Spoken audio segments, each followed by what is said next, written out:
अस्सलाम वालेकुम, welcome to my channel GR knowledge gain. आज का मेरा टॉपिक है सेल साइकिल।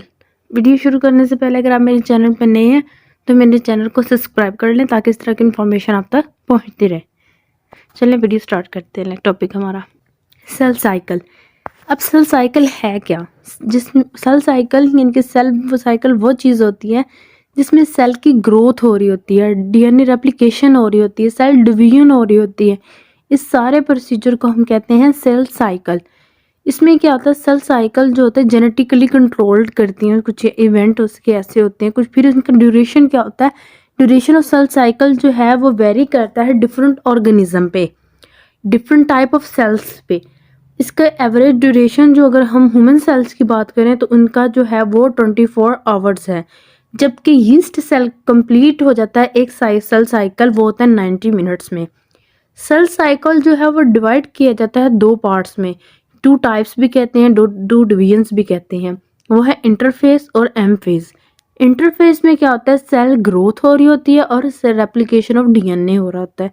और ये जो होता है 95% जो इसका duration of the cell cycle पे कंटेन होता है।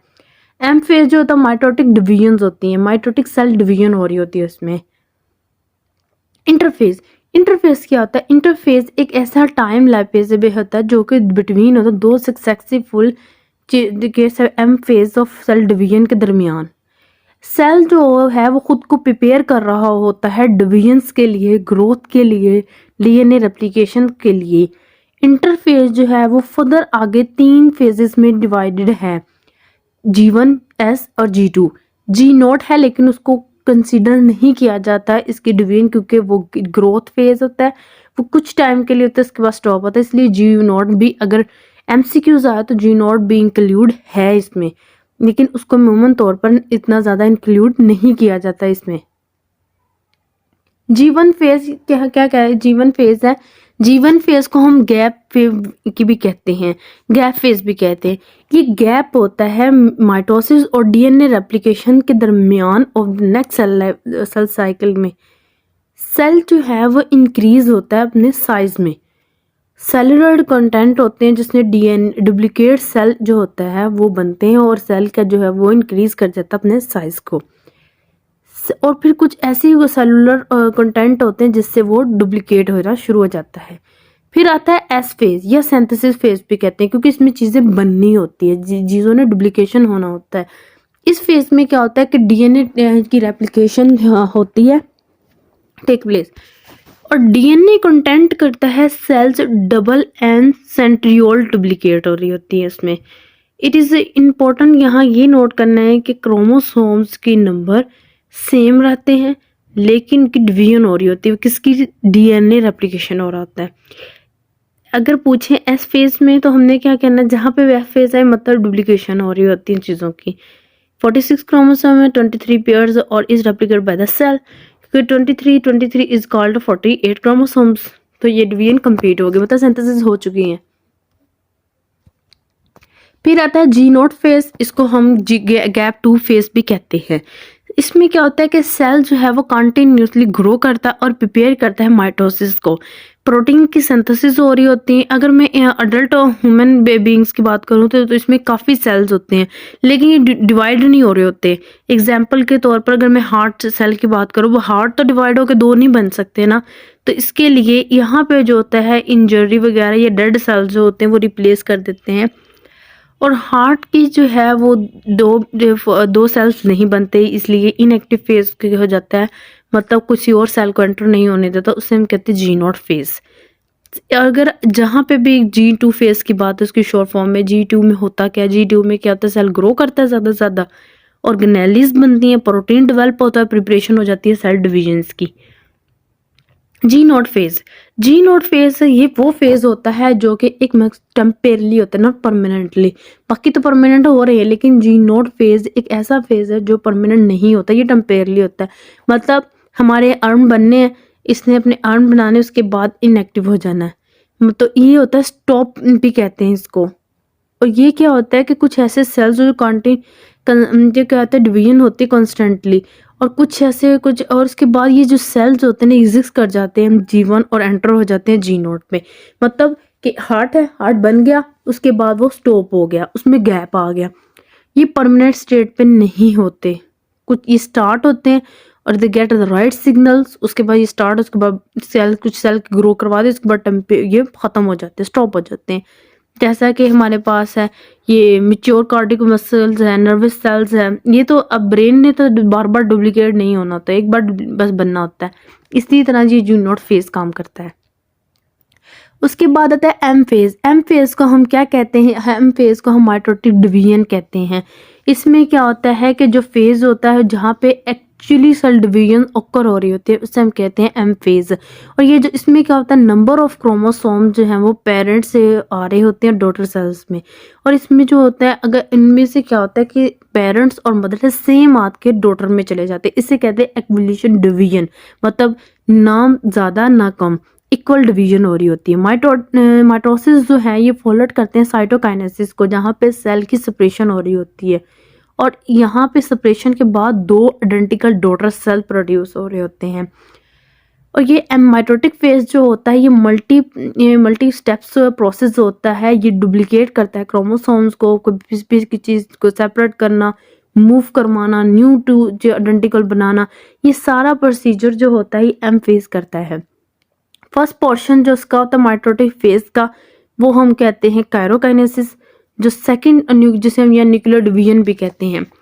सेकंड पोर्शन जो इसका होता है वो माइटोटिक फेज, जिसे हम कहते हैं साइटोकाइनेसिस। ये फिजिकल सेपरेशन हो रही होती है, इसमें कोई हम केमिकल फार्मूला अप्लाई नहीं किया जाता, ये सब कुछ फिजिकल हो रहा होता है। उसके बाद है कायरोकाइनेसिस, यानी कि माइटोसिस भी कहते हैं। कायरोकाइनेसिस को ही माइटोसिस कहते हैं और ये डिवाइडेड होता है सीरीज में, जिसमें अर्ली प्रोफेज, मेटाफोरोफेज। इसकी मैंने वीडियो अपलोड की है, आप मेरे चैनल से इसकी वीडियोस प्रॉपर माइटोसिस की देख सकते हैं। ये सारे जो हैं वो उसमें मैंने वीडियोस में बता चुकी हूँ, आप वीडियोस में मेरी देख सकते हैं। इसके नतीजे में क्या होता है कि डिवीजन ऑफ सेल न्यूक्लियस बनते हैं। कायरोकाइनेसिस जो होता है उसी को हम माइटोसिस कहते हैं, सिंपल सी बात है। अब ये देखें कि कुछ इसके चेक पॉइंट लगे हुए हैं। चेक पॉइंट ये देखें, जहाँ पे सेल ग्रोथ हो रही है उसके बाद फिर चेक पॉइंट आएंगे, फिर डीएनए सिंथेसिस हो रही है, फिर चेक पॉइंट आएंगे, सेल ग्रोथ हो रही है, फिर चेक पॉइंट्स आएंगे। ये देखें, मैं इसके चेक पॉइंट्स होते हैं क्या उनके बारे में बताती हूँ कि इस तरह होता है कि प्रोग्रेसली जैसे सेल जो है वो सेल साइकिल में अपना वर्क कर रहे होते हैं, उन्हें कंट्रोल किया जाता है, उसकी डिफरेंट स्टेजेस को चेक किया जाता है कि जो डिवीजन हो रही है ये ठीक हो रही है या नहीं। इसके लिए जगह जगह पे चेक पॉइंट्स लगे होते हैं। उस चेक पॉइंट्स की मदद से हम क्या करते हैं, हम उसको सेल्स को देख रहे होते हैं। इसमें जैसे कि डिटेक्शन पॉइंट्स होता है, ये लोकेटेड कहाँ होता है, G1 फेज के पास ये खड़ा होता है, ये स्टॉप करेगा या इसे कहेगा गो, ये सारा प्रोसीजर इसके हाथ में। उसके बाद क्या होता है कि अदर चेक पॉइंट्स जो होते हैं वो कहाँ पे लोकेटेड होते हैं, G1 और S1 और G2 एम माइटोटिक डिवीजन पे। अगर कोई डीएनए डैमेज होता है तो ये डिटेक्ट कर लेगा, कौन, एनी चेक पॉइंट जो होगा वो डिटेक्ट कर लेंगे। एक चेक पॉइंट पर करेगा, वो आगे भेजेगा, वो भी चेक करेगा, फिर आगे भेजेगा, इस तरह प्रोसीजर ये चलता रहता है, इसे कहते हैं चेक पॉइंट्स। इसमें क्या होता है कि अगर कोई सेल को रिपेयर करना हो या कोई सेल डैमेज हो चुका हो, ये सारा चेक पॉइंट्स में देख लिया जाता है। सेल साइकिल जो होता है वो क्लोजली रेगुलेटेड होता है बाय जो कंट्रोल करता है सेल्स को, उससे हम क्या कहते हैं, CDK, मतलब साइलिन डिपेंडेंट काइनेस एंजाइम। ये एक एंजाइम है जो कि इन चेक पॉइंट्स के ऊपर होता है, जो कि सेल्स को कंट्रोल करता है। ये देखें, CDK1, CDK2, CDK, ये क्या है, डिपेंडेंट काइनेसिस है। ये S फेज के ऊपर चेक पॉइंट लगा है, फिर इसके ऊपर चेक स्पिंडल पे लगा है, ये इधर G1 चेक पॉइंट्स पे भी लगा है।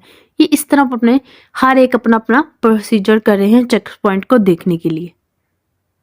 फिर आते हैं साइटोकाइनेसिस। साइटोकाइनेसिस क्या होता है, ये फिजिकल प्रोसेस हो रहा है जो कि सेल डिवीजन कर रहा होता है।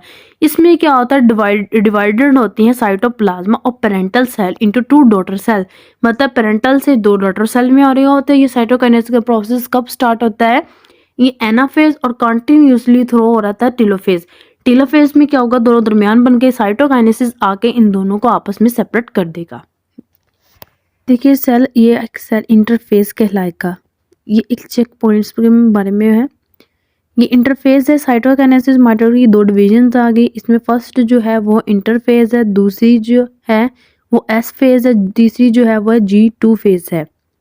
इंटरफेज की G1 फेज क्या कौन करती है, इसने आके क्या होना है, डीएनए की क्या करना बनाता है, सेल्स ग्रोथ करवानी होती है। जो एस फेज आएगा, इन्होंने डीएनए की रेप्लिकेशन करवा देनी और 2 डीएनए की रेप्लिकेशन जो बन जाएंगी। G2 फेज आएगा, इसने क्या करवाना है, इसने सेल की साइज को इंक्रीज करवा देना है ताकि इसकी डिवीजन्स हो।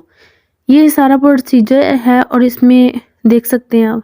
फिर इसमें क्या होता है कि माइटोसिस आ गया। माइटोसिस का काम की 3 फेजेस होती हैं, टेलोफेज, एनाफेज। और माइटोसिस में ये प्रोफेज में क्या हो रहा है कि डीएनए यू सेपरेट होती हैं, उनकी रेप्लिकेशन हो रही होती है और जब इनकी रेप्लिकेशन होती है तो इनसे एक सिस्टर क्रोमेटिड प्रोड्यूस होते हैं। ये देखिए एक सिस्टर क्रोमेटिड हो। नेक्स्ट क्या होता है, फिर इनकी जो स्पिंडल होते हैं वो अपनी पोजीशनें चेंज कर लेती हैं, एक दूसरे के ऑपोजिट आके खड़ी हो जाती हैं। और ये क्या होता है, इससे क्या होता है, ये एक मिड में आ जाती है, उससे कहते हैं मेटाफेज, यानी कि ड्राइवर ऑफ क्रोमोसोम। ये इसे क्या कहता है, मिड में प्लेट्स में ले आते हैं, इसे मिडल प्लेट भी कहते हैं। फिर क्या होता है, एनाफेज है, एनाफेज ने इन दोनों को तोड़ दिया, मतलब ब्रेक डाउन हो गई, इनको पीसेस में डिवाइड कर दिया। जब ये पीसेस में होंगे तो क्या होगा, सेंट्रोमियर से आके ये इसको पीसेस में करेगा ताकि इनकी फर्दर रेप्लिकेशन स्टार्ट हो सके। इस तरह ये ब्रेक डाउन करेगा एनाफेज कि ये कौन सा माइटोसिस की फेज। फिर आएगी टीलोफेज। टीलोफेज क्या करेगा, इनकी मजीद इन रेप्लिकेशन करवाएगा, इनके दरमियान में सेल को थोड़ा फ्रंट क्लेवेज लाएगा और उसमें क्या होगा, अलग अलग इन दोनों की रेप्लिकेशन स्टार्ट होगी। जब इनकी साइटोकाइनेसिस आएगी, साइटोकाइनेसिस को कम्प्लीटली एक दूसरे से सेपरेट करके एक दो आइडेंटिकल सेल्स में कन्वर्ट कर देगा।